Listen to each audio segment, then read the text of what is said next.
Galera, boa tarde, tudo bem? Estou passando aqui rapidamente para gravar esse vídeo com vocês, informar sobre a notícia exclusiva que a gente trouxe hoje no SBT Esporte Rio. Também já compartilhei nas minhas redes sociais, no Instagram, no Twitter, onde você pode me seguir, só dar uma olhada aqui. Além disso, não deixe de colocar seu like aí no vídeo do canal do Pedrosa, deixe seu likezinho, se inscreva no canal. O objetivo é a gente chegar a 80 mil inscritos até o final de julho e tomara que a gente consiga. Então você vai ser muito importante se você puder se inscrever aqui e compartilhar com a galera sobre o canal do Pedrosa. Vamos lá! Léo Cittadini é sim um nome que interessa e muito à diretoria do Vasco da Gama, um meia de 29 anos, multicampeão pelo Atlético Paranaense, foi muito importante em 2019, 2020, 2021, em 2022 conviveu com algumas lesões e nessa temporada só tem apenas 4 jogos pelo Atlético Paranaense dentro do Campeonato Brasileiro. É muito querido lá no clube paranaense. É um jogador que muitos se encaram até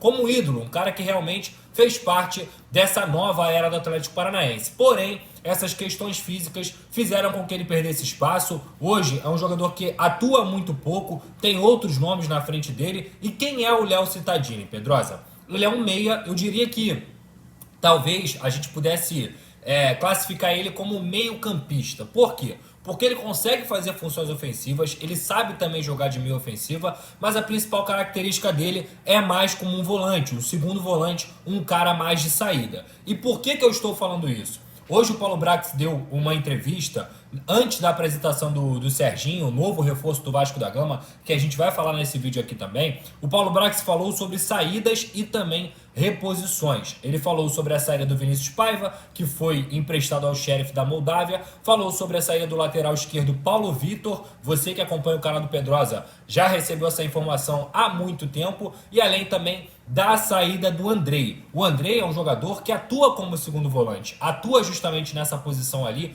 um pouco à frente do primeiro homem de meio campo. E aí a informação que eu apurei é que esse interesse do Vasco em relação ao Léo Cittadini é justamente para repor a saída do Andrei. Eu vi muita gente confundindo, Pedrosa, esse é o plano C, esse é o camisa 10. Cara, essa não é a minha informação.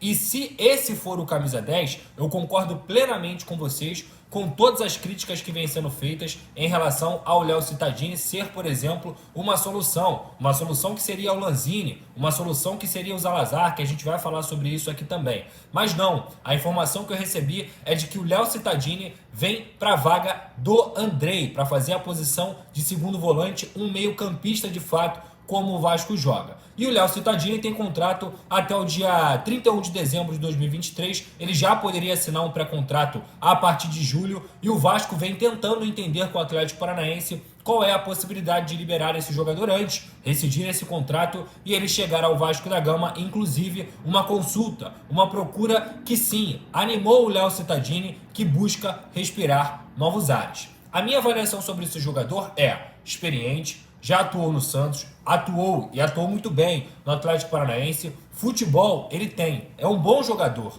Eu vi muita gente reclamando, eu entendo a impaciência de vocês, mas o Léo Cittadini, e eu só estou falando absolutamente dele, não estou analisando o contexto geral. O Léo Cittadini é um cara que, estando bem fisicamente, e esse é o principal ponto, ele tem que estar bem fisicamente, ele vai ajudar bastante o Vasco da Gama nesse novo momento da temporada.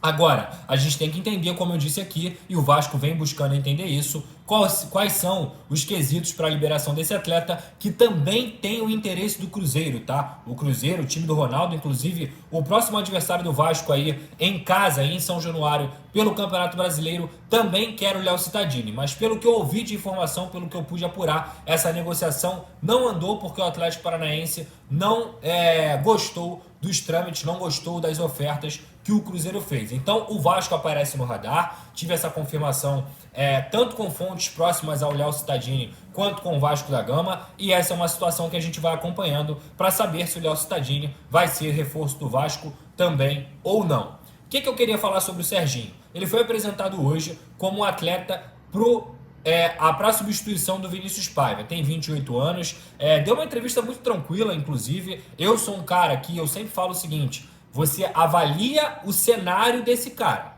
O Serginho nunca atuou em uma grande liga, o Serginho nunca atuou em um grande clube. A melhor liga que ele atuou foi a Liga Turca, que não é ruim, mas foi num time de baixo escalão, não é um Fenerbahçe, não é um Galatasaray ou um Beşiktaş, por exemplo. Então é um jogador que vai vir como mais uma aposta. Eu não gosto de ficar criticando o atleta antes de ver ele em campo. Eu acho que a gente, como analista, como jornalista, a gente faz uma análise do histórico desse cara. O histórico do Serginho anima? Não. O histórico do Serginho não anima. O histórico do mapeamento de mercado, algo utilizado e falado pelo Paulo Brax antes da entrevista do Serginho, anima? Também não. O Vasco contratou o Carabarral, que quase não joga, Juan Cruz, que também é outro que muitas vezes fica fora da lista de relação. O Paulo Henrique, que veio para ser o reserva do lateral direito, Pumita, estava sendo reserva do Figueiredo, que nem a lateral é, quando o Pumita, teoricamente, ficaria fora por conta dos amistosos do Uruguai.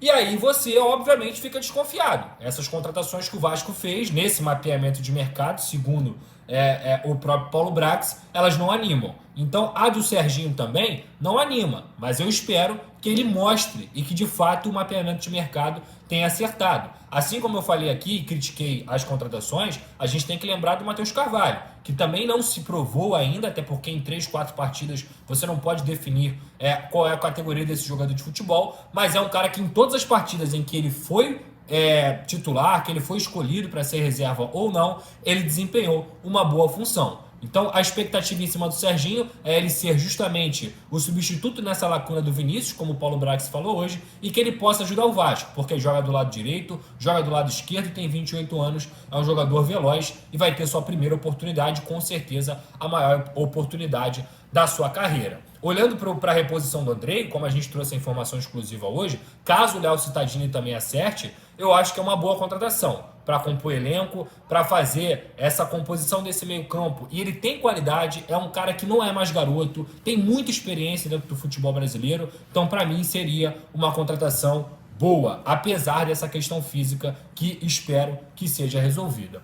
Olhando para a zaga, a gente tem que lembrar também, e deve ter essa apresentação nos próximos dias, do Maicon, zagueiro que veio do Santos, 34 anos, rescindiu seu contrato com o Santos e chega para compor também esse elenco do Vasco da Gama. Não vejo o Maicon como solução, longe disso, mas vejo o Maicon sendo uma contratação no movimento desse elenco de que ele tem que ganhar mais experiência. O Vasco detectou internamente de que esse elenco detectou que esse elenco não é um elenco experiente, o que também não é muito difícil de você detectar, visto a média de idade que é, se não a menor, uma das menores do campeonato brasileiro. Então o Maicon vem para compor esse elenco e para ser justamente esse cara para dar um pouco mais de experiência, um pouco mais de suporte, principalmente nesses momentos conturbados como o Vasco vem tendo. Eu contrataria? Não contrataria. O Maicon já foi muito bom jogador. O Maicon já foi um dos melhores zagueiros do Brasil aqui, quando ele passou aqui com a camisa do São Paulo. Já jogou no Porto, já jogou no Galatasaray. Sempre foi um muito bom jogador. Mas as passagens dele pelo Cruzeiro e também pelo Santos não credenciam para a gente criar algum tipo de animação e expectativa em cima do Maicon. Tomara que ele consiga se recuperar, e o Vasco já tem um histórico de recuperação de jogador e que ele jogue o futebol que a gente sabe que ele tem aqui. Mas não é algo que eu vejo assim, o Maicon vai ser o titular. Na minha posição, no meu entendimento, o titular da posição continua sendo o Capasso, que volta inclusive para essa partida contra o Botafogo, depois de ter treinado a semana inteira com o elenco após a lesão na coxa. A outra informação que muita gente me pergunta sobre o Medel. Essa foi uma informação exclusiva que a gente trouxe aqui também, assim como a gente está trazendo a do Léo Cittadini hoje. A gente foi o primeiro a dar em relação ao Medel essa notícia e falamos da vontade do jogador de atuar, que ele já estava até consultando pessoas que já atuaram no futebol brasileiro, como Vargas, como o próprio Vidal. Ele é um titular da seleção chilena, ele é capitão da seleção chilena, joga de volante, também joga como zagueiro e prioritariamente na seleção chilena joga como zagueiro pelo lado direito, mas faz também essa posição de primeiro volante que o Vasco vem buscando aí no mercado. 35 anos, 2 Copas do Mundo, um atleta extremamente experiente, competitivo, que apesar de ser baixinho, também nunca foi um problema para ele na carreira, já passou por Sevilha, Internacional de Milão, como eu disse, 2 Copas do Mundo, campeão da Copa América, e também é um jogador que estava no Bolonha, da Itália. Então, apesar da idade, entende-se que ele se cuida muito, estava em um nível de futebol superior ao futebol brasileiro e que pode ajudar bastante. Esse sim, eu acho que é uma boa contratação, é uma contratação que eu também faria. Agora, desculpa, a fungada. Agora, em relação a outras contratações, o Lanzini, por exemplo, é uma situação difícil, porque é um jogador que tem mercado na Europa. O Lanzini tem 30 anos, acabou de sair da Premier League, tá livre no mercado, então ele tem mercado na Europa, ele tem procuras da Europa, além do próprio River Plate. O Vasco já procurou, demonstrou interesse, falou que quer contar com o jogador, está disposto a apresentar o projeto a ele, já apresentou esse projeto, só que o Lanzini está de férias, então por enquanto não há nenhuma resposta em relação a esse atleta. Em relação ao Fernando, também é uma negociação muito difícil, principalmente porque o Fernando ainda tem um ano de contrato. E hoje, gente, a verdade é que o Vasco não tem grana para fazer propostas desse nível para você tirar um jogador do futebol europeu. O Vasco não conseguiu o aporte, o adiantamento desse aporte que será em setembro para fazer essa janela de transferências. O Paulo Brax pediu, mas a 777 ainda não respondeu sobre isso. Então hoje o Vasco continua trabalhando naquele esquema que a gente trouxe aqui no canal do Pedrosa também, de jogadores em fim de contrato.